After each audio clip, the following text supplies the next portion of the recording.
வணக்கம் my dear zone mates, welcome to Safi Zone. நான் உங்க ஷஃபி and இன்னைக்கு நம்ம பார்க்க போறது reels and memes கொடுமைகள். Auntie role or a mother role, it is my choice and it has earned me a good name. எவ்வளவு கோவம். சூர்யாவுக்கு முன்னாடி 6 பேக் பண்ணவங்க தமிழ்நாட்டுல எந்த நடிகர் இருக்காங்க? அதுக்கு அப்புறம் யாரா பண்ணிருக்காங்களா? உனக்காகப்பா என்ன நீ ஓடிடுவே நான் தாத்தா மாட்டேன். ஏன்னா நான் நைட்ல பிறந்தேன், அது 2:30க்கு. அதனால எனக்கு தூக்கம் வராது. வழக்கம் போலதான் இன்ஸ்டாகிராமுக்கு வந்து ஸ்க்ரோல் பண்ணிட்டு இருக்கும்போது நம்ம கண்ணில் மாட்டின இன்ட்ரெஸ்டிங்கான அமானுஷ்யமான ஃபன்னியான ரீல்ஸ் அண்ட் மீம்ஸ் தான் உங்களுக்காக பொறுக்கி எடுத்து வந்திருக்கேன். பார்த்துருவோமா? கொடுத்த கடனை சீக்கிரத்தில் அடைப்பதற்கு ஒரு பேப்பர்ல நீங்க கடனாக வாங்கின தொகையை எழுதி ஒரு வெற்றிலை எடுத்து அதுல கற்பூரத்தை வைத்து பற்ற வைத்து அதுல அந்த பேப்பரை காண்பித்து எரித்து விட வேண்டும். பரவாயில்ல, நல்லா இருக்கு, அருமையா இருக்கு. ஏன்னா இப்ப இந்த வெத்தலையும் கற்பூரமும் தான் வந்து நம்மளுக்கு கடனை அடைக்க போகுது. யாரா நீங்க புதுசா கிளம்பி வந்து என்னென்னமோ சொல்றீங்களா? அட பாவிகளா, இது ரொம்ப புதுசாவுலடா இருக்கு. உட்கார்ந்து யோசிப்பாங்களோ. வாங்கின கடனை திருப்பி அடைக்கிறதுக்கு என்ன சொல்லணும்? டேய் முதல்ல ஒழுங்கா வேலைக்கு போ, வேலைக்கு போய் சம்பாதிச்சு அந்த கடனை அடைன்னு சொல்லி சொன்னா அது ஒரு லாஜிக் இருக்கு. அதானே உலக வழக்கம். அதை விட்டுக்கிட்டு வெத்தலை வாங்கி அதுல கற்பூரத்தை வச்சு கற்பூரத்தை கொளுத்தி எவ்வளவு கடன் இருக்குன்ற பேப்பர்ல எழுதி அந்த பேப்பரை எரிச்சிட்டோம்னா மட்டும் போதுமாமா, கடன் அடைஞ்சு போயிருமா? டேய் யாரா நீங்களா? இவர்தான், இவருக்கு இதான் வேலை. இதை ஃபாலோ பண்ற ஆட்களும் இருப்பான். அவன் டெய்லி அந்த வெத்தலைக்கும் கற்பூரத்துக்கும் செலவு பண்ற காசை சேர்த்து வச்சாலே அந்த கடன் அடைச்சிடலாம். அதை பண்ண மாட்டாங்க. சரியா சொன்னீங்க. மூட நம்பிக்கைக்கு ஒரு அளவு வேணா. என் பேர் போத்தீஸ். போத்தீஸா? போத்தீஸ் இல்லங்க, போத்தியப்பன் போத்தி பேர் வச்சிருக்காங்க, பாத்துருக்கேன். அது ஏன் போத்தீஸ்? அந்த ஃபேமஸான வார்த்தை இருக்கிறதுனால எல்லாருக்கும் பிரபலமான பேர். அதனால இல்ல உண்மையா அந்த கடை பேரை தான் வச்சிருக்காங்களா உங்களுக்கு? போத்தீஸ் வந்து ஆரம்பிச்ச புதுசு. நம்பிக்கை, நாணயம், சாம்ராஜ்யன்ட்டு ஒரு அட்வர்டைஸ்மெண்ட் கொடுத்துருந்தாங்க.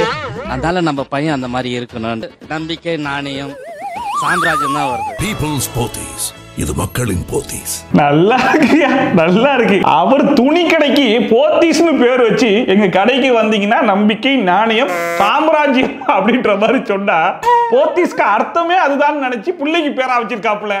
எப்பேற்பட்ட தகப்பம் பாருங்க. டேய் தகப்பா, இது நியாயமா? உனக்கு அடுக்குமாடா? அந்த மனுஷன் டிவில ஓடின அட்வர்டைஸ்மெண்ட்டை பார்த்துட்டு பிள்ளைக்கு போத்தீஸ்னு பேர் வச்சுட்டாப்புல. யாராச்சும் அந்த பையன் கிட்ட உன் பேர் என்ன? போத்தீஸ். போத்தீஸுக்குலாம் அப்புறம் போலாம், முதல்ல உன் பேரை சொல்லுன்னு சொல்லி கேட்டா என்ன பண்ணுவான் அந்த பையன்? இல்லங்க, போத்தியப்பன் போத்தி பேர் வச்சிருக்காங்க, பாத்துருக்கேன். அது ஏன் போத்தீஸ்? ஏங்க இங்க ஒரு ஆமை உட்கார்ந்துட்டு எங்கீங்க? இப்பதாங்க நடந்துகிட்டே போச்சு. தூக்கத்துக்கும் பிறந்த டைமுக்கும் என்னடா சம்பந்தமா? ஏய், நீ இன்னும் தூங்கல? எனக்கு தூக்கம் வரல. ஏன்? ஏன்னா நான் நைட்ல பிறந்தேன், அது 2:30க்கு. அதனால எனக்கு தூக்கம் வராது.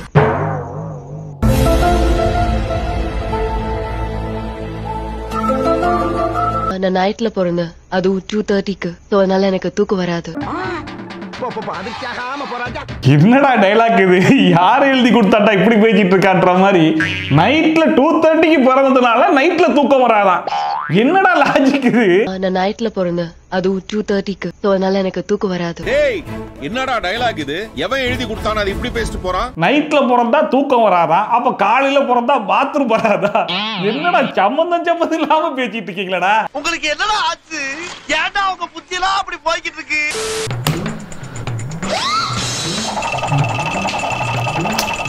பாத்தீங்களா, தூக்கி போட்டாலும் உடையல, அவ்வளோ குவாலிட்டி. இந்த அம்மா டெஸ்ட் பண்ணி பார்க்க போகுது. ஐயோ ஐயோ, யாருமா நீ? நாப்டால் ஆங்கருக்கே டப் கொடுக்குற. அதாவது கீழே போட்டா உடையாது, ஏறி குதிச்சாலும் உடையாதுன்னு அந்த மனுஷன் சொல்லல. இதெல்லாம ஒரு டெஸ்டிங் பண்ணி பார்க்கறது. இதெல்லாம் பார்க்கும்போது நமக்கு நாப்டாலுடைய ஞாபகம் தான் வருது. நிறைய பேர் கமெண்ட் செக்ஷன்லயும் வந்து நாப்டால் வீடியோ போடுங்கலாம் கேக்குறீங்க. ஆனா அவன் வீடியோ போடணும்ல, போட மாட்டானே. தவிச்சுக்கிட்டு இருக்கேன் நானு. அவன் மட்டும் என் கல்ல மாட்டலாம். When I send a message in group but no one replied. மனுஷாருக்கு மனுஷா மரியாதையே இல்லையா? என்னை கண்டுக்கிறது இல்லையா? அவாய்ட் பண்றாங்க. இது எல்லாருக்குமே நடந்திருக்கும். மோஸ்ட்லி நம்ம குரூப்ல ஒரு மெசேஜ் போட்டிருப்போம், பட் ரொம்ப நேரத்துக்கு ரிப்ளை இருந்திருக்காது. என்னடா ஆச்சு, எவனும் பார்க்கலையான்னு போய் பார்த்தா குரூப்ல இருக்கிற மொத்த பேரும் பார்த்திருப்பாங்க. அந்த மெசேஜை அவாய்ட் பண்ணிட்டு அதுக்கடுத்த ஒரு கான்வர்சேஷனை ஸ்டார்ட் பண்ணி ஓட்டிட்டு இருப்பாங்க. அந்த டைம்ல நம்மளுக்கு வரக்கூடிய அந்த வேதனை இருக்குமே, அந்த வேதனை மனசு வலிக்குது மாமா. ஆனா அதுக்கப்புறமா நடக்கக்கூடிய அந்த கான்வர்சேஷன்ல நான் எந்த மெசேஜுக்கு ரிப்ளை பண்ண மாட்டேன்ல, என்ன எப்படி அவாய்ட் பண்ணாங்களோ அதே மாதிரி மொத்த பைபிளையும் நான் அவாய்ட் பண்ணி விட்டுருவேன். இதெல்லாம் ஒரு பெருமையா பாஸ்? எனக்கு பெருமைடா எருமை. It's better to do auntie roles and main auntie roles, mother of 25 years. You know that I've done in Kanathil Muttamital also. Then playing dabba roles and doing nothing. 2-3 days முன்னாடி தான் நடந்தது இந்த message incident. Yes, Simran versus Jyothika அப்படின்னு சொல்லிட்டு recent டைம்ல பயங்கரமான ஒரு controversy போயிட்டு இருக்கு. நிறைய பேருக்கு தெரிஞ்சிருக்கும், நிறைய பேருக்கு தெரியாம இருந்திருக்கும். தெரியாம இருக்கிறவங்களுக்கு என்ன விஷயம் அப்படிங்கறத நானே சொல்றேன். ஒரு அவார்ட் ஃபங்க்ஷன்ல நம்ம சிம்ரன் மேம் பேசின அந்த பேச்சு தான் இப்போ பயங்கர வைரலா போயிட்டு இருக்குது. Co-actor, female co-actor க்கு மெசேஜ் பண்ணிட்டு I just said that I was surprised to see you in that role. நல்லா தான சொல்லிருக்கான். நல்லா தான் சொல்லிருக்கான். And immediately I got a message from at least it's better than not doing an auntie role. An insensitive message actually I did not expect. அதுல Simran ma'am என்ன சொல்லியிருந்தாங்க அப்படின்னா, அவங்களுடைய female கோ-ஆக்டருக்கு ஒரு மெசேஜ் அனுப்பிச்சிருக்காங்க. இந்த மாதிரி ஒன்னு இந்த ரோல்ல பார்க்கிறதுக்கு எனக்கு ரொம்பவே சர்ப்ரைஸா இருந்துச்சு அப்படின்னு சொல்லிட்டு அதை ஒரு பாசிட்டிவ் வேல தான் சொல்லியிருக்காங்க. பட் அந்த கோ-ஆக்டர் யாரு, என்ன ஏது அப்படிங்கிற டீட்டெயிலாம் அவங்க சொல்லவே கிடையாது. பட் அந்த மெசேஜை ரிசீவ் பண்ணாங்க பாருங்க எங்களுடைய கோ-ஆக்டர், அவங்க என்ன காண்டில் இருந்தாங்களோ என்ன கடுப்புல இருந்தாங்களோ தெரியல, மொத்த கடுப்பையும் கொண்டு வந்து இவங்க மேல காமிச்சு விட்டாங்க போல இருக்கு. அதுவும் உடனே இன்ஸ்டன்ட்டா ரிப்ளை பண்ணி ஒன்ன மாதிரி ஆன்டி ரோல் பண்றதுக்கு நான் எவ்வளவோ தேவையில்லை அப்படிங்கிற மாதிரி போட்டிருக்காங்க போல இருக்கு. At least it's better than not doing an auntie role. அந்த மெசேஜை பார்த்துட்டு பயங்கரமா அப்செட் ஆகி கடுப்பாகி அந்த கடுப்பை தான் சிம்ரன் மேம் கொண்டு வந்து ஸ்டேஜில் கொட்டிட்டாங்க. Auntie role or a mother role, it is my choice and it has earned me a good name. சரிப்பா, சிம்ரன் ஒரு பக்கம் அவங்களுடைய கோ-ஆக்டருக்கு ஒரு நல்ல எண்ணத்துல தான் மெசேஜை போட்டிருக்காங்க. பட் அதை புரிஞ்சிக்காம அந்த பக்கம் இருக்கக்கூடிய கோ-ஆக்டர் இவங்களை கடுப்பேற்றி விட்டுட்டாங்க. அந்த கடுப்புல சிம்ரன் வந்து ஸ்டேஜில் பேசியிருக்காங்க. எல்லாம் ஓகே தான். ஆனா கடைசி வரைக்கும் சிம்ரன் மேம் அந்த கோ-ஆக்டர் பேரையே சொல்லலையே. அப்புறம் எப்படி சம்பந்தமே இல்லாம ஜோதிகா உள்ள வந்தாங்க அப்படின்னு சொல்லி கேட்டீங்கன்னா, அங்கதான் நம்ம பசங்க இறங்கி வேலை பார்த்திருக்காங்க. நான்லாம் பாய்சன் கிடைச்சாலே பாயாசம் மாதிரி குடிப்பேன். பாயாசமே கிடைச்சிருக்கு, சும்மா விடுவேனா? முன்னாடிலாம் 3 எழுத்து ஹீரோ, நம்பரில் ஆரம்பிக்கும் ஹீரோயின் அப்படிங்கிற மாதிரி ஒரு க்ளூ ஒன்று கொடுத்துருவாங்க. உடனே இவங்க தாண்டா, அவர் தாண்டா அப்படிங்கிற மாதிரி நம்மளே ஒரு முடிவுக்கு வந்துருவோம் இல்லையா? மச்சி இவன்டா, ஆமாடா இவன்டா, எவன்டா. அதே மாதிரி தான் இங்க சிம்ரன் மேம் அந்த பேசின பேச்சுல டப்பா அப்படிங்கிற ஒரு வார்த்தையை யூஸ் பண்ணிருக்காங்க. You know that I've done in Kanathil Muttamital also. Then playing dabba role. டப்பா டப்பா டப்பா எங்க இருக்கு டப்பா டப்பா அப்படின்னு சொல்லிட்டு வீட்டுல இருக்கிற மொத்த டப்பா திறந்து பார்த்திருக்காங்க, ஒண்ணும் கிடைக்கல. அப்புறமா வந்து இன்டர்நெட்ல சர்ச் பண்ணி பார்க்கும்போது தான் தெரிஞ்சிருக்கு, ரீசன்ட்டா நம்மளுடைய ஜோதிகா மேம் வந்து டப்பா கார்டல் அப்படிங்கிற ஒரு வெப் சீரிஸ்ல நடிச்சிருக்காங்க. ஓ, அப்ப இந்த டப்பாவை தான் சிம்ரன் மேம் அங்க கோடு வேர்டா டப்பான்னு சொல்லியிருக்காங்க போல இருக்கு. அப்ப இவங்க தாடான்னு சொல்லிட்டு சம்பந்தமே இல்லாம ஜோதிகா போட்டு அடி அடின்னு அடிச்சிட்டு இருக்காங்க. என்ன ஏன்டா அடிக்கிற? இங்க அடிச்சாதான்டா அங்க வலிக்கும், இங்க அடிச்சா இங்க தான்டா வலிக்கும். ஒருவேளை உப்மா அப்படின்னு சொல்லி சொல்லியிருந்தாங்கன்னா, உப்மா அசின் போக்கிரி படத்துல உப்மா கொண்டு வந்து நம்ம தளபதி கொடுப்பாங்களே, அப்ப அசின் தாண்டா அப்படின்னு கூட இறங்கி இருப்பாங்க போல. தப்பிச்சடா நீ. இதுல ஜோதிகா பேர் மட்டும் தான் அடிப்படுதான்னு சொல்லி கேட்டீங்கன்னா அதான் கிடையாது. அதுக்கப்புறமா லைலா, நயன்தாரா, திரிஷான்னு சொல்லிட்டு அவனுக்கு யாரு மேல காண்ட் இருக்கோ அவன் சௌரியத்துக்கு ஏற்ற மாதிரி அடிக்க ஆரம்பிச்சிட்டாங்க. சொல்லணும்னு முடிவு பண்ணி மொத்த கதையும் ஸ்டேஜ்ல இறங்கி சொன்னதோட அந்த பேரையும் சேர்த்தே சொல்லிட்டு போயிருந்தீங்கன்னா அந்த ஒரு பேரோட முடிஞ்சிருக்கும். ஆனா எல்லா கதையும் சொல்லிட்டு கடத்த பேரை மட்டும் சொல்லாம விட்ட ஒரே காரணத்தினால இப்ப எல்லாரும் உங்களால அடி வாங்கிட்டு இருக்காங்க. அண்ட் இதுல வந்து அந்த ஸ்டேஜ்லயே சில ஹீரோயின்ஸ்லாம் நின்றாங்க. அதுல நம்ம அமலா பாலு, நம்ம கீர்த்தி சுரேஷ்லாம் வந்து நினைச்சிருப்பாங்க, நல்ல வேளை நம்மளா அதே ஸ்டேஜில் நின்னுட்டோம், இல்லைன்னா நம்மளையும் சேர்த்தேல அடிச்சிருப்பாங்க அப்படின்னு. சோ இதுக்கு ஒரே ஒரு முற்றுப்புள்ளி தான். சிம்ரன் மேமே இறங்கி வந்து இல்லப்பா அவங்கெல்லாம் கிடையாது, நான் சொன்னது வேற ஆள் அப்படின்னு சொல்லிட்டு அந்த ஆளோட பேரை சொல்லணும். இல்லனா இத பத்தி இதுக்கப்புறம் பேசாதீங்க, இதோட விட்டுருங்கன்னு சொல்லிட்டு அவங்களே முற்றுப்புள்ளி வச்சாதான் உண்டு. சைலண்டா இருங்க. சைலண்டா இருந்தா எப்படிங்க சாதிக்க முடியும்? சரி, அடுத்தது பத்திரமா ரொம்ப ஹம்பிளா சொல்றேன். இவரு வந்துட்டாரா? சூர்யாவுக்கு முன்னாடி 6 பேக் பண்ணவங்க தமிழ்நாட்டுல எந்த நடிகர் இருக்கிறான்? என்னப்பா அது உங்களுக்கே தெரியாதா? தெரியாத மாதிரி நடிக்கிறாரா? இல்ல அதுக்கு அப்புறம் யாரா பண்ணிருக்காங்களா? அப்புறமும் பண்ணலையா? ஆத்தி பண்ணிருக்கானா?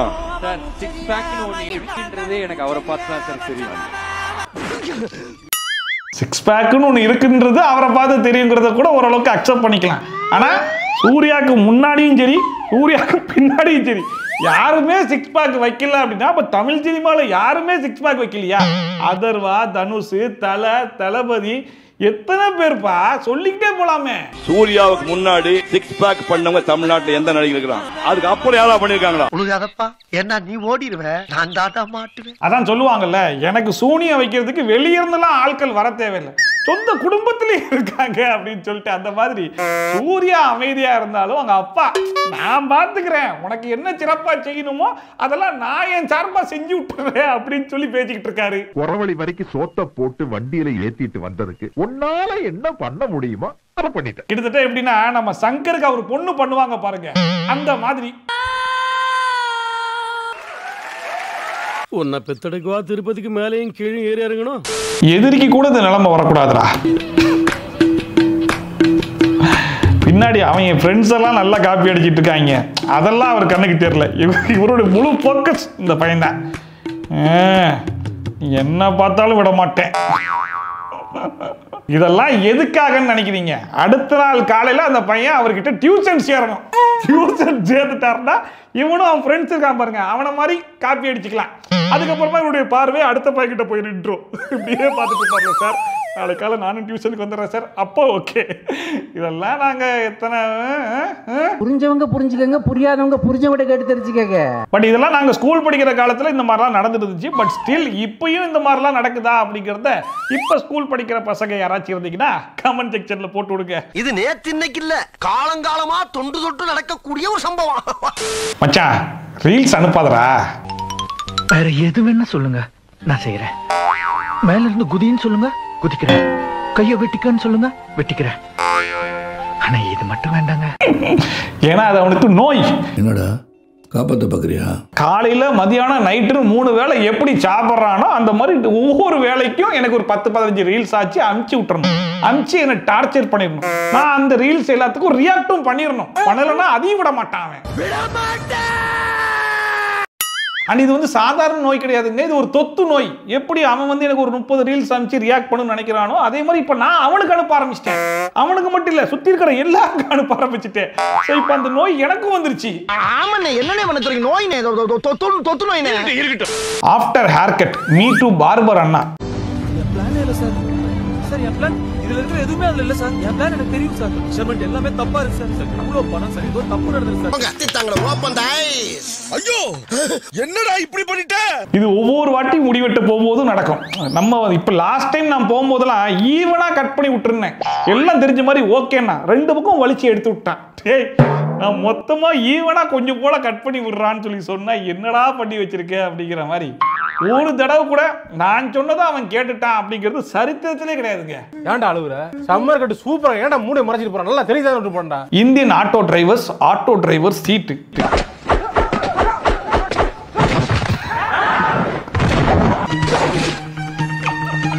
அதெல்லாம் அட்ஜஸ்ட் பண்ணிக்க மாமா, அப்படி எப்படி இருக்கத்தான் செய்யும். அட பாவிங்களா, ஷேர் ஆட்டோல முன்னாடியே 8 பேர் உட்காந்துருப்பாங்க. கிட்டத்தட்ட இதே போஸ்ட்ல தான் இருக்கும். சில டைம் நம்ம ரோட்ல போயிட்டு இருக்கும்போது ஆட்டோ ஓவர்டேக் பண்ணி போயிருவாங்க. அவனை திட்டலான்னு சொல்லிட்டு நம்ம போய் பார்த்தோன்னு வைங்களேன், கையை ஹேண்ட் பிரேக்ல இருந்து எடுத்துட்டா யாரு டிரைவர் கூட நம்மளால கண்டுபிடிக்க முடியாது. ஏய் 8 பேர் இருக்கீங்க யாருன்னு சொல்லுங்கடான்ற அளவுக்கு இருக்கும். இவங்களுடைய கிரியேட்டிவிட்டியை பாத்தீங்களா? ஆட்டோவை கொண்டு போய் அன்னியன் படத்தோட சிங்க் பண்றாங்க. என்னமா யோசிக்கிறாங்க? உன்னுடைய சிந்தனையும் செயலும் அப்படியே என்னை போலவே இருக்கின்றது. Me trying to explain to Google what the song I heard sounded like.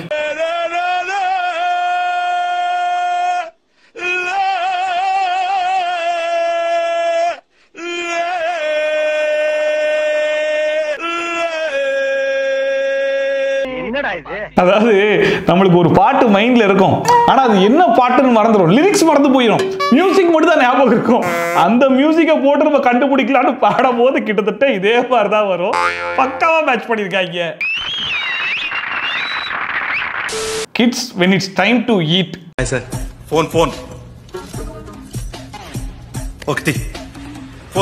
Phone. அதாவது வீட்டுல குழந்தை இருக்கிற எல்லாருக்குமே கண்டிப்பா இது கனெக்ட் ஆகும். சாப்பாடை ஊட்டலான்னு சொல்லி நம்ம சாப்பாடை கொண்டு போனா சாப்பாடெல்லாம் அப்ப இருக்கட்டும், சாப்பாடு முதல்ல உள்ள இறங்கணும்னா கையில போன் வரணும். அது தெரியும்ல, போனை கொடுப்பா அப்படின்னு சொல்லி அவன் நம்மளை மிரட்டிக்கிட்டு இருப்பான். போனை கொடுத்து அந்த போனை பார்க்க வச்சுதான் அவருக்கு சோறே ஊட்டணும். குழந்தை கையில போனை கொடுக்கணும் ப்ளீஸ். இதே மாதிரியான அட்டலியும் எத்தனை பேர் வீட்டில் நடக்குது அப்படிங்கிறத மறக்காம கமெண்ட் செக்ஷன்ல போட்டு விடுங்க. அப்படியே கொஞ்சம் கமெண்ட் செக்ஷன்ல பாருங்க. சாலந்தா இன்னைக்கு வீடியோ. இன்னைக்கு இந்த வீடியோ பார்த்து கொஞ்சம் என்ஜாய் பண்ணிருப்பீங்க நம்புறேன். ஒருவேளை நீங்க என்ஜாய் பண்ணீங்க மறக்காம கமெண்ட் செக்ஷன்ல சொல்லுங்க. இதே மாதிரி ட்ரோல்ஸ் அண்ட் ரிவ்யூஸ்லாம் கண்டிப்பா பார்க்கணும்னு நினைச்சீங்கன்னா மறக்காம சப்ஸ்கிரைப் பண்ணிட்டு பக்கத்துல இருக்க பெல் ஐகானை டான் தட்டி விட்டீங்கன்னா நான் போடுற வீடியோ நோட்டிஃபிகேஷன்லாம் டான் டைம்க்கு வந்து சேர்ந்துடும். ஸோ மீட் இது மாதிரி சூப்பரான வீடியோட, சூப்பரான ரிவ்யூட, சூப்பரான ட்ரோலோட உங்களை சந்திக்கிறேன். By from Shafi. Tata bye and take care.